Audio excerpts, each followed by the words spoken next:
Hi everybody, this is Jon Blackstone. I'm here in Seattle and with an incredible sunset behind me. I was inspired by this incredible sunset, Seattle sunset. Anyway, some of you who have watched a lot of my videos remember or know that I went through a very serious depression. It lasted for 7 years. It was a devastating, terrible depression, and that's a whole story. I told it in one of my videos. But today I want to talk to you about one of the psychiatrists I saw. I was about 3 years into the depression and I was seeing a highly renowned psychiatrist in Seattle. I had seen many doctors, medical doctors, psychiatrists, therapists, and none of them were able to help me at all. So this was just happened to be the doctor I was seeing at the time.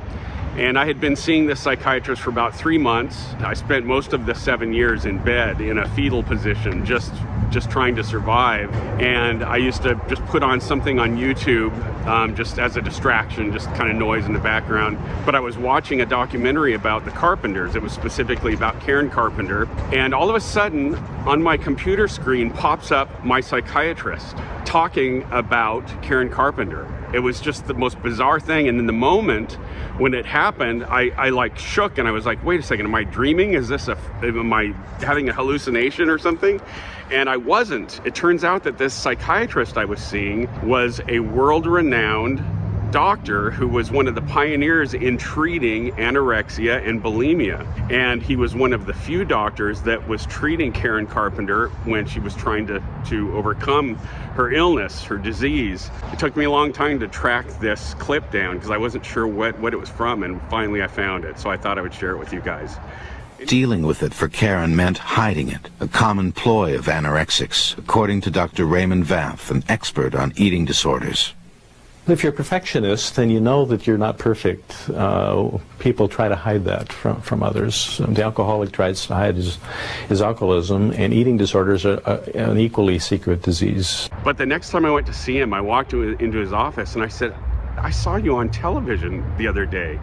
And he was like, what? I said, you were on that documentary about Karen Carpenter. And he said, oh yes, that was just a terrible, tragic story.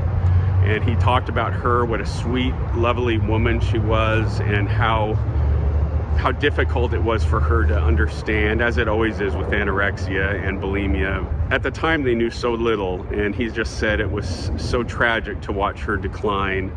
She would get better for a little while, and then she would just go back to the same habits. And anyway, we talked a little bit about her. I told him how much I admired her and Richard Carpenter as musicians and artists, and he just said, yeah, it was a terrible tragedy. He said it still breaks my heart when I think about it.